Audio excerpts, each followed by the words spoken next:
Tem uma pergunta que eu queria saber e o Dória também queria saber, porque ele na verdade que sugeriu, né? Por quê? Mas eu também queria saber isso. Por que que não tem um trem que vai de São Paulo pro Rio, meu? Por que que não tem essa porra? É tipo, mano, é um trem, é fácil. A gente já inventou isso faz muito tempo, tá ligado? É fácil, mas é caro pra caramba. Mas ia ser muito bom, não ia ser muito bom? Aí, ó. O que acontece, né?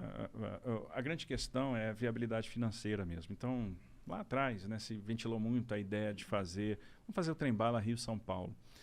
E o que não fez esse projeto prosperar? Uma incerteza muito grande do ponto de vista de engenharia, então tem uma questão topográfica para você vencer. O trem ele precisa se acomodar, né, a determinados raios de curvatura, volume, inclinações de rampa, enfim. Então, isso torna a obra muito cara. A gente está falando de uma obra que não se sabia exatamente quanto é que custava, mas na ordem ali de, sei lá, 40 bi, talvez até mais.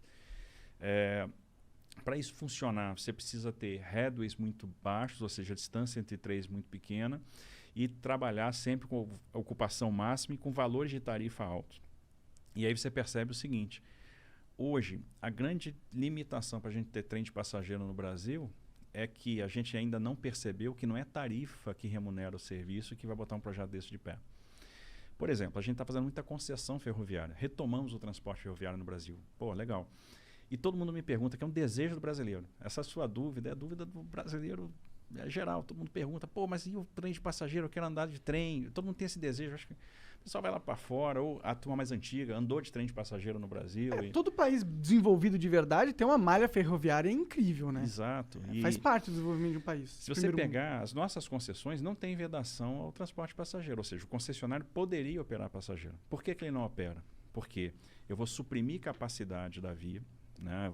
Vou subtrair alguns pares de trem-dia daquela via, e é uma operação que não vai gerar receita, né? Porque é muito melhor estar operando carga, dá muito mais dinheiro, né? Torna o negócio muito mais atrativo. Sempre quem governa a operação é a operação de passageiro, por causa da questão de segurança, etc. Existe então, um trem de carga que vai de São Paulo para o Rio? Existe. Ah, existe? Existe. Existe a linha da MRS que faz Rio de Janeiro e São Paulo. Entendi. Então, o que a gente precisa para dar esse passo na direção do trem de passageiros? Perceber que as operações, e uma coisa que o americano percebeu no século XIX, que as operações de passageiro vão ficar de pé a partir do momento que a gente aprender a explorar as receitas acessórias, que a gente conjugar operações de real estate, operações imobiliárias com a exploração da linha. Entendi. E esse passo pode ser dado a partir do momento que a gente aprovar ou mudar o nosso marco legal e trazer as autorizações para o nosso transporte ferroviário. O que é isso? Hoje, fazer ferrovia no Brasil é uma exclusividade do Estado, o que não faz o menor sentido, que é para nós. A gente já venceu essa barreira nos portos. Hoje, se um empreendedor quer tomar um risco de engenharia, quer fazer um terminal privado, ele vai lá, pede para fazer um investimento, ele demonstra que tem posse da área, que tem fruição da área, que tem condição de licenciar e financiar aquele investimento, ele vai lá e faz, toma o risco. A gente deu essa virada de chave em 93, com a nova lei dos portos, e em 2003 nós demos outra virada de chave importante, que foi, olha, o porto privado vai poder também operar carga de terceiro e não só carga própria. Foi um boom. O que acontece? Hoje, 2/3 da carga movimentada nos portos brasileiros é movimentada em terminais privados. Os terminais privados superaram muito os portos públicos. Que legal, isso é da hora. Então, isso é muito bacana. E aí, a mesma coisa, esse mesmo passo a gente tem que dar no transporte ferroviário. Por exemplo, se o cara quer tomar risco de engenharia e ele tem um plano de negócio, às vezes, bilionário, por que ele não pode fazer a ferrovia dele? Vou dar um exemplo.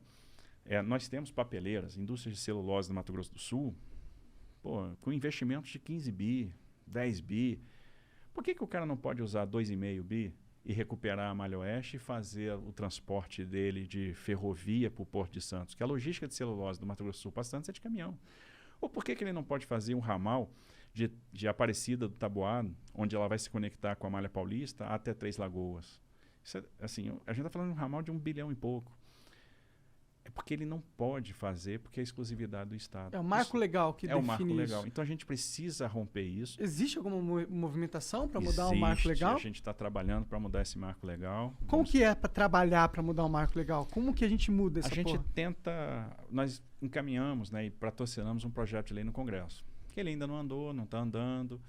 Se ele não andar, a gente tem a opção também de uma medida provisória, que talvez seja uma questão de urgência agora, a gente promover investimento.